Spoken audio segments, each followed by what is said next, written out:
Hadirin sidang Jum'ah yang dimuliakan Allah, kita semua pasti setiap kita mengalami masalah dalam hidup, stres, tekanan batin, mungkin bete, mungkin juga dan sebagainya. Kegundahan, kegelisahan, kecemasan itu adalah sesuatu yang banyak terjadi kepada diri kita. Hadirin, banyak orang-orang yang kemudian mencari pengalihan dan pelepasan terhadap beban hidup dengan cara yang beragam. Mungkin bagi kalangan tertentu yang menyukai melakukan penenangan batin melalui sebuah proses, mungkin senam pernapasan dan sebagainya, kemudian mereka akan menjalani ritual-ritual tertentu, mungkin meditasi, mungkin juga mereka akan melakukan kayak semacam senam-senam yoga atau mungkin sejenisnya. Dan kemudian mereka, menurut pengakuan mereka mendapati ketenangan dan kedamaian. Mereka mendapati dirinya tenang kembali. Hadirin yang dimuliakan Allah, ternyata apa yang diharapkan, apa yang didapatkan, dan kemudian apa yang dilakukan oleh orang-orang tadi sebetulnya dengan sangat mudah akan kita dapatkan dengan properti dari agama kita yang sudah disediakan oleh Allah Subhanahu wa Ta'ala dalam rangka kita melakukan pengalihan dan pelepasan terhadap segala beban hidup. Apa itu sholat?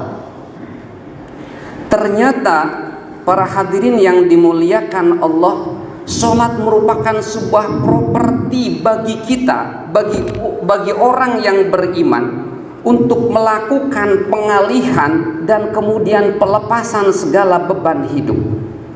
Hanya saja banyak orang yang mispersepsi, yang mempersepsikan secara salah dan memperlakukan secara keliru terhadap sholat. Banyak di antara kita memperlakukan sholat itu sebagai beban, memperlakukan sholat itu sebagai sebuah kewajiban yang memberatkan, sehingga tidak sedikit orang ketika datang waktu sholat, bukannya bersyukur alhamdulillah telah datang waktu sholat, tetapi yang terjadi adalah mengeluh, barusan tadi sudah sholat, sekarang harus sholat lagi. Kenapa itu terjadi? Karena bagi orang-orang tersebut, mudah-mudahan di sini tidak ada yang seperti itu, melihat sholat itu dari perspektif beban, bukan dari perspektif aset, sesuatu yang akan berdampak positif pada seluruh kehidupan dia. Kira-kira apa penyebabnya kita tidak mampu memperlakukan sholat seperti orang-orang yang tadi saya ceritakan tadi, memperlakukan meditasi, memperlakukan yoga, atau memperlakukan senam pernapasan yang lainnya? Itu adalah salah satunya para hadirin yang dimuliakan Allah, karena tujuan yang ingin dicapai, karena target yang ingin diraih. Saya ingin mengambil salah satu teori dalam ilmu ekonomi, yakni teori sistem, atau lebih spesifiknya teori produksi. Teori produksi itu sederhananya membagi proses produksi itu di dalam input, proses, dan output.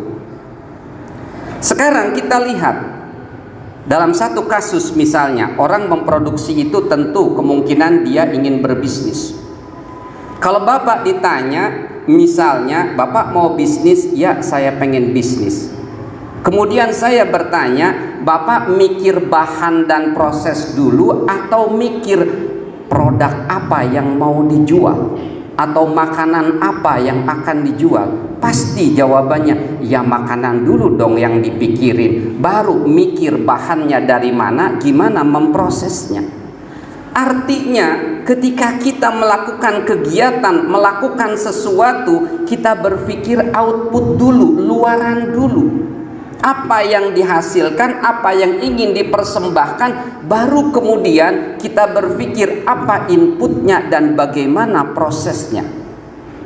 Pertanyaan kita, pernahkah selama kita sholat, mungkin Bapak ada yang beribu-ribu kali, bagi yang sudah hidupnya lama lebih dari 20 tahun dari usia balik, mungkin sudah sholat beribu-ribu kali. Pernahkah ketika kita mau sholat kita katakan setelah sholat, Assalamualaikum warahmatullah, Assalamualaikum warahmatullah, output apa yang ingin saya peroleh? Pernahkah? Pertanyaan besar.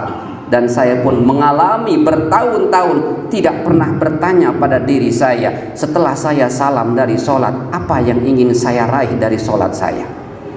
Padahal hadirin yang dimuliakan Allah, Al-Quran dengan sangat jelas menjelaskan output sholat yang dilakukan secara benar, rukunnya, syarat syahnya dipenuhi, mungkin sunnahnya dilakukan, kekhusyuannya dijalankan, maka output dari sholat itu diantaranya ada dua. Yang pertama, ketentraman, kedamaian, ketenangan batin dan pikiran yang luar biasa. Apa buktinya? Apa dalilnya? Allah Subhanahu wa ta'ala di dalam surah Thaha ayat 14 mengatakan, Innani anallahu la ilaha illa ana fa'budni wa aqimis sholata lidzikri. Innani, sesungguhnya aku, ni itu artinya aku, ana aku, diulangi lagi, Allahu yakni Allah, sampai 3 kali Allah mengungkapkan ekspresi tentang dirinya. Innani ana Allahu la ilaha illa ana, tiada Tuhan selain aku, fa'budni, sembahlah aku, wa aqimis sholata lidzikri, dan dirikanlah sholat untuk mengingatku. Kemudian bagaimana dampak dari mengingat Allah ketika sholat? Dijelaskan di dalam surat Ar-Ra'd ayat 28, alladzina amanu wa tatma'innu qulubuhum bidzikrillah, ala bidzikrillahi tatma'innul qulub, yakni orang-orang yang beriman dan hati mereka menjadi tentram dengan mengingat Allah. Ingatlah, hanya dengan mengingat Allah hati menjadi tentram.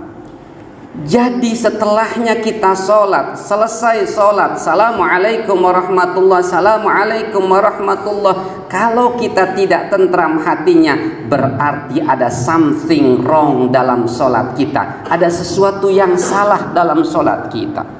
Yang kedua, output sholat yang seketika akan kita peroleh adalah dijelaskan di dalam surat Al-A'laq ayat 19, kalla la tuti'hu wasjud waqtarib. Sekali-kali tidak, janganlah kamu patuh kepadanya dan sujudlah serta dekatkanlah dirimu kepada Allah. Setelahnya kita sujud dalam sholat, maka seyogyanya setelah sholat ada perasaan kita dekat dengan Allah. Apakah itu muncul dalam diri kita ketika kita setelah melaksanakan sholat tidak muncul ketenangan dan rasa dekat kepada Allah? Ada something wrong dalam sholat kita. Hadirin yang dimuliakan Allah, so bagaimana sekarang solusinya agar kita bisa memanfaatkan properti yang luar biasa dalam sholat tadi? Banyak yang bisa kita lakukan. Tipsnya sangat melimpah para hadirin semuanya. Kalau saya di kampung saya setiap minggu melakukan pelatihan dan pembedahan tentang bagaimana strategi menggapai sholat khusyuk, dan itu tidak habis-habisnya. Setiap minggu selalu berkembang dan berkembang karena keilmunya sangat mendalam untuk bisa mencapai sholat khusyuk. Namun ada tips yang sederhana yang itu juga ditunjukkan oleh Nabi, yang mungkin saya bisa sampaikan dalam khutbah yang singkat ini. Yang pertama, jadikanlah sholat kita itu sebagai media istirahat. Sekali lagi, jadikan sholat kita sebagai media istirahat. Istirahat dari apa? Dari urusan dan penatnya urusan dunia. Dalam sejarah tidak ada orang yang berpikir akhirat kemudian menjadi gila, jadi stres, jadi depresi. Pasti orang yang gila, depresi, stres dan sebagainya karena mikirin dunia. Maka silahkan ketika kita sholat, istirahatkanlah pikiran kita dari urusan dunia. Lupakanlah urusan dunia, istirahatkanlah. Yang kita ingat hanya Allah subhanahu wa ta'ala. Bagaimana petunjuk dalilnya? Di dalam sejarah Rasulullah pernah kelihatan gelisah, keluar masuk, keluar masuk, keluar masuk, dan dia tunggu. Siapa yang dia tunggu? Bilal. Kok Bilal nggak datang-datang ya? Kenapa yang ditunggu Bilal? Bilal itu tukang azan yang memberitahu datangnya waktu azan, datangnya waktu sholat, karena zaman Nabi belum ada jam. Ketika Bilal datang, betapa bahagianya Rasulullah dan kemudian berkata, "Ya Bilal, arihna bis sholat." Wahai Bilal, istirahatkan kami dengan sholat. Bagi Nabi, sholat itu adalah media untuk beristirahat dari penatnya urusan duniawi.